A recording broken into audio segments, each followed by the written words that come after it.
Hi, I'm Megan. I'm Colin, and this is Pet Sitter Confessional, an open and honest discussion about life as a pet sitter.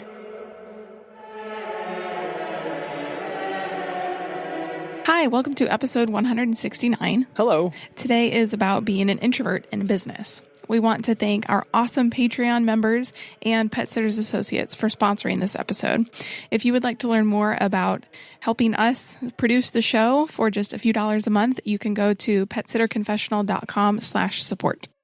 So today we are discussing being an introvert in pet care. And unfortunately, many people think that they have to be outgoing and gregarious as a business owner. And of course, you can be those things, but I feel like for a lot of us as pet care business owners, we are introverts. One of us is an introvert. And the other is not. Can you guess which one is which? Yeah. Probably the one who does the interviews is the extrovert. Right. So, yeah, I think Megan would definitely consider herself more of an introvert and how that impacts you being a business owner. Yeah. So I like being behind the scenes. I get energy from myself basically in my alone time. And Colin, you really get energy from other people and talking to other people and being around other people. But I like to be a little more introspective and just take time with myself and by myself. Yeah, I think what's important is linking this back to a previous episode where we talked about the hats that a business owner wears. 165. I'm glad, you recognize it. I think it is important to recognize that some of those hats are easier to wear and harder to wear for some of us, just depending on our personalities. So what is an introvert? Well, the good thing is that you should not ever feel alone being one. Recent research has shown that roughly 50% of people consider themselves to be introverts. Well, that makes a lot of sense. Half of people are extroverts and half of people are introverts. It's a nice line. But the key to understanding this is that it used to be believed that introverts were shy and timid and didn't really want to be around other people. And some of that can be true, but it's obviously not a broad brush stroke for everybody. And when you hear the word introvert, many people envision, someone hiding under a blanket all day and never leaving the house, or someone fleeing from a handshake. And, COVID's here, so fleeing from a handshake is okay these days. It's normal these days, right? But a much better way of thinking about this is to realize no one is 100% introverted or 100% extroverted. We're all on a spectrum, and it just varies based on personality. And it has to do with where you get your energy from. I just mentioned this a minute ago, but introverts get their energy from spending time with themselves and being by themselves, while extroverts gain their energy from being around other people.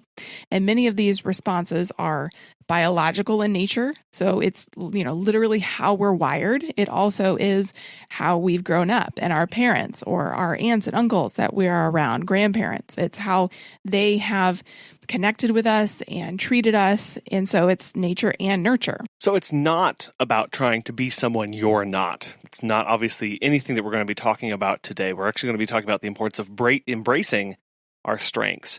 And it's not even training ourselves to be different than what we currently are. The pet care industry, if you haven't noticed, does tend to attract introverts because we don't have to be around other people all the time, and we like to spend a lot of time by ourselves, and the pets help as well. Right. And hear this, there is nothing wrong with that at all. The problem comes is when people start to think that they only have to deal with pets, and they don't have to worry at all about interacting with other people. But I do recognize that it can be daunting to try and be in business and be a business owner as an introvert. So what are some things that we can do? I think recognizing that there are strengths as an introvert and relying on those strengths. So as an introvert, you are more aware of your environment and your surroundings. You are very observant. And so you know the need of your clients and others, including the pets. You're very aware of what they need. And so you can use that to grow relationships. You can use that to improve your processes and innovate at the personal level. When you're more aware of the needs of your clients, sometimes you're aware of them even before they know that they need them or they are aware of what is going on. And this is really critical whenever we're walking into people's homes and looking after their pets, because sometimes The clients might not know that something's different. But being more aware of your surroundings means that you're going to pick up on those little things that you see, and you're going to pick up on behavioral differences and cues that other people might not, or they may miss. So because being introverted and extroverted is all about energy and where you get that energy from, it can also be very draining to be around people or be talking to people as an introvert. So for the introvert, for me and the people that I'm talking to who are introverts, manage your energy. That is super important. So don't schedule meetings back to back to back. Don't schedule meet and greets in the evenings when you're more likely to feel drained after a long day. I am very bad at that because I also am trying to be very efficient. So I do like to schedule things in 30-minute successions throughout the day, but that's also very draining. So be careful of overpacking social events, even online ones during busy times. If there's a couple conferences that are happening at the same time, choose one over the other. I know that's very hard, but online conferences can be particularly draining because there is so much information. And you don't tend to typically change the rest of your life to fit it all in. You just think, oh, I'll just go and attend when I can, but I won't change my schedule at all. So you actually end up even more busy than you would be if you had gone and attended the conference in person. Yeah, or same thing goes if you're doing virtual meet and greets on Zoom. Don't pack them back to back. Being an introvert is also hard because the world is telling you that you need to be more outgoing. So sometimes your inner critic can be the loudest voice against you. And that's very true for me as well. So I am trying to be more self-aware. And because of that, when I make a mistake, I'm typically the first one to jump on myself. I am my harshest critic. But again, taking time during the day, multiple times a day for affirmations or meditation or prayers, whatever your thing is to stay calm and focused is very important. Put your favorite affirmation or Bible quote in your car or your phone background or in your bathroom mirror. The more you surround yourself with those kind of messaging is better, because you are worth it and you need to remember those things day in and day out. And that does include people in your life that are speaking those kind of affirmations into your life and lifting you up as well. Not people that are going to be bringing you down or draining you from the energy that you need and are desperately trying to keep for yourself. The friendships, the people we surround ourselves with are just as important with this. If you have people in your life that don't recognize that you get drained from personal interactions or for lots of activity, and they keep forcing that on you, that is not okay, right? And that's where some barriers need to be put up and where you need to start saying that wonderful magic word that we keep bringing up a lot of no, right? And another way to manage your business as an introvert is to know that what tasks you should be doing and what you should not be doing. So have someone else do the phone calls. I hate phone calls. I hate talking to people. And so a lot of times we will screen our phone calls for our business because either we're busy, which is the case most of the time, or I just don't want to talk at that particular moment. If you have a business partner or somebody on staff who loves social media, have them craft the responses to your posts. When people comment on them, that person on your staff can respond and be kind of the face of the company. It's very important to also make the most of online communication. Automate as much as you possibly can so that all the client's questions are answered before they have to contact you for a meet and greet. Have a frequently asked questions page. Have social media posts that answer those frequently asked questions and basically anything that the client needs to know. Have newsletters that go out weekly. Have pre-scripted texts that you can copy and paste to common questions that you get from people who ask about prices, who ask about hours, who ask about service radius. Have those in a text document so you can just copy and paste those really quick.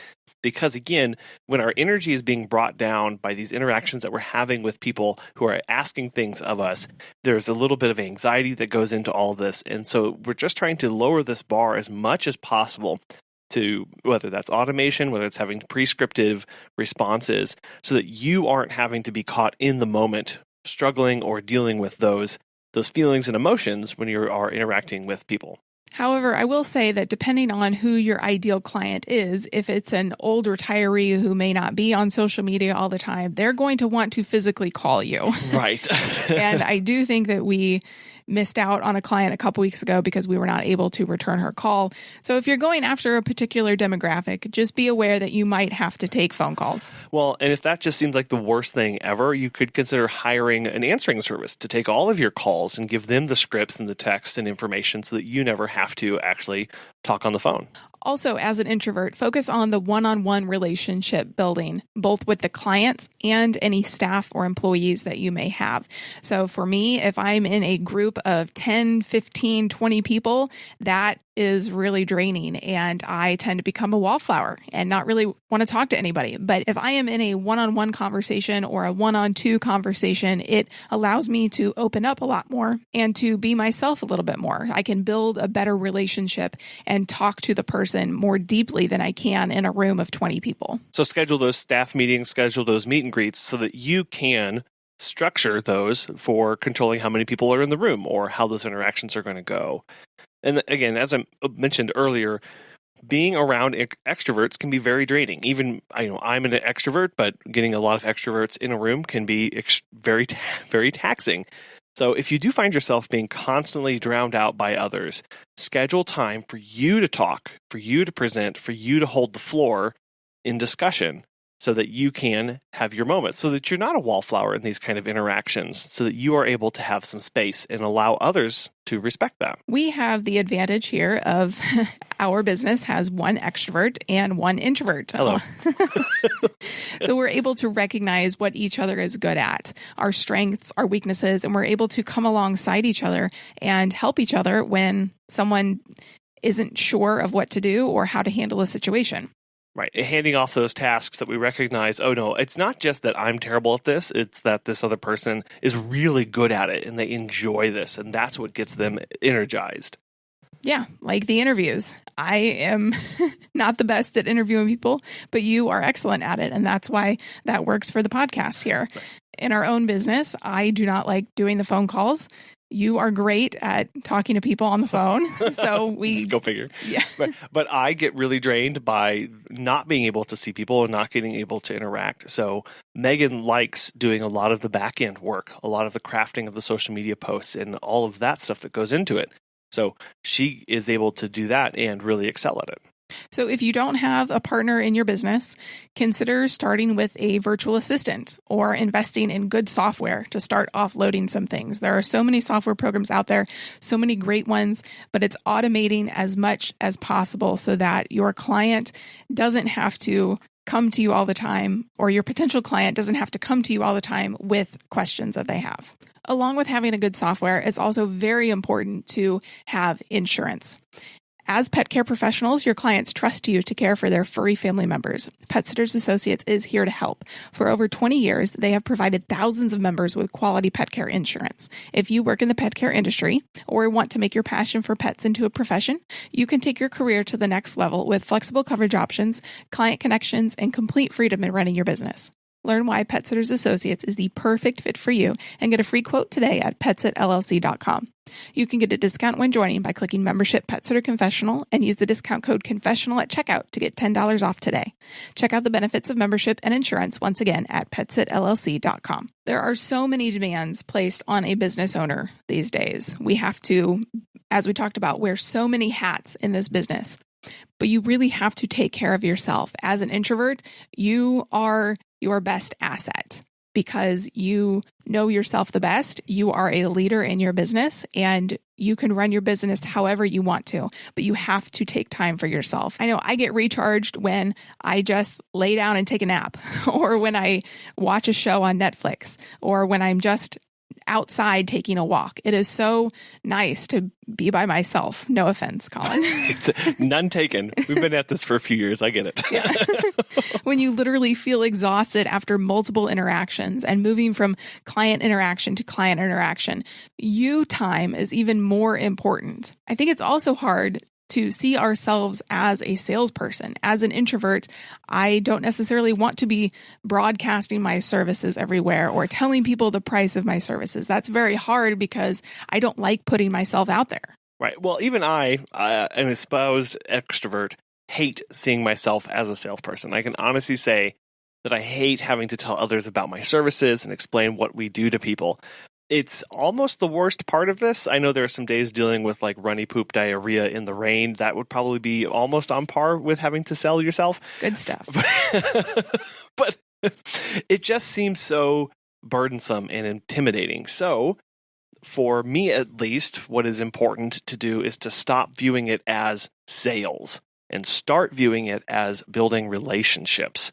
View it instead of being a salesperson, start viewing yourself as a share person instead. Yeah, that's a good idea. You are sharing about what you do as a business. You have no pressure to sell anything. Just tell others about you and the awesome pet care services that you provide. Which gets into another big thing in this industry is being active on social media and how we go about putting ourselves out there. Yeah, social media is literally just about sharing value with your clients, with your potential clients. And it's about letting others know what you're doing and how you do it. It just so happens that you are also selling simultaneously. Right. So potential clients are stalking you.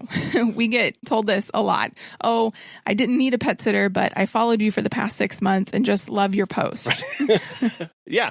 Right. By sharing, your clients get to know you and who you are, which I know is a very fine line because quote unquote experts will tell you to put yourself out there and let everyone see who you are and get to know the real you.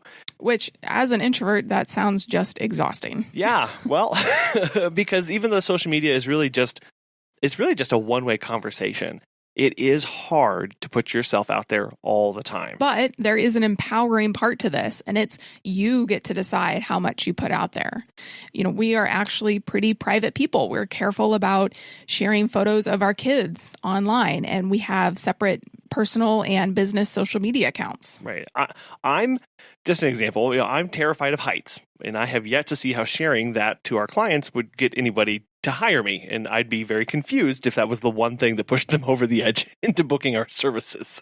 Yeah. So there's a balance there. You get to share exactly what you want to, how much, when, and what exactly you want to share of yourself. Right. Now, we still do videos. We share newsletters about what we're doing, and our clients love being part of our larger family. But, and hear this, because it's at the end of the day, it's still a business transaction. And more importantly here, it's our business. Yeah, and it's your business. So if you are more introverted and petrified of the thought of putting more of you on social media, it's okay to pick and choose and still have a private life. I know that people buy from people, and there's a know, like, and trust factor before someone will buy from you. So it is important to kind of come out of your shell a little bit and put your face out there and do a video every so often. Right. That is very important. So as an introvert, it is hard to do, but take small steps. Well, and those small steps include just talking about yourself and what you do. That's the one thing that you can absolutely be sure that you are an expert on is who you are. How you run your business. Yeah, what services you offer and why they're awesome. No one else can talk about that the way you do. And you should take heart in that. That should be very encouraging and should be very empowering to you as we start to look of what do I share on social media? What do I share with my clients and how do I do that? You need to start with what you do and how you do it. Plain and simple. You don't have to go into the whole entire backstory of your entire life and share every nitty-gritty detail. Although you can if you want. You can absolutely. But if that sounds daunting or that sounds exhausting or maybe there are some painful memories there and you don't want to or you don't feel like you need to, take heart and know that you can just start sharing about your business and know that that is wonderful and people will love being able to see and get to know you that way. So here are some takeaways if you are an introvert in business like me. Focus on your strengths. Maybe it's writing blogs. Maybe you are an excellent writer and you know how to use flowery language and get your point across in a few paragraphs. Great. Do that. Your clients are going to connect with that. Maybe you are a good listener. Maybe you are very observant. Use those strengths in your business. When you are at the meet and greet, pick up on little things that you can relate to back to later so that the client will know that you were paying attention. The second one is supplement your weaknesses. So like we talked about, maybe partner with an extrovert in your social media or in your blog writing if you don't like blogs or in your video series that you're going to do. Partner with a local pet care business. So the focus isn't all on you, but you're still connecting with your potential clients and getting your name and face out there. And the third one is take time to recharge. This is imperative in this business, and particularly if you are an introvert. Whatever you do, yoga, meditation, reading, watching TV, hiking, the list goes on, but take a little bit of time each day for yourself. Being an introvert in this business is not the end of the world. You have strengths, you have tools to equip yourself and to excel in this business. We say this all the time, but it's true. It's your business. So run it the way you want to so that you're living the life that you want. And we would love to know if you are more introverted or extroverted, and if you partner with someone who isn't like you, how it impacts your business, how you run it that way. You can give us a call at 636-364-8260 or find us on Facebook and Instagram at Pet Sitter Confessional. And actually, speaking of finding more time and taking time for ourselves, this week's Ask a Pet Biz Coach segment with Natasha O'Banion answers the question of how do I get more time back in my life? If you want more time back for yourself, you have to require it of yourself. You have to put it in your day-to-day. You have to create a schedule. When my clients work with me, the first week we do a daily planner. They're like, we're not doing dog stuff? No, we're doing mindset and daily planner. Because when you put it on your schedule and you require it for yourself, you're going to take it. But if you keep saying yes, yes, yes, okay, sure, I can take that, and people are pulling you all over the place because you haven't set boundaries without a schedule, like no one can set boundaries if you don't have a schedule. Because I don't even know what boundaries means. Like, sure, I'm not busy. But if you set a schedule and say, no, I take care of animals on Monday, Wednesday, Friday. I'm with my family on Tuesday, Thursday. I do self-care days on Saturday. No one's going to affect my self-care day. Then you will demand the time because you put it on the schedule. You made it real. It's kind of like budgeting for money, too. You have to budget your time and set it aside so that it doesn't just disappear and you don't know where it went. Yeah, with the main thing, I think all the theme is that none of us can wing it. You have to have intention on everything, and that's really how you execute.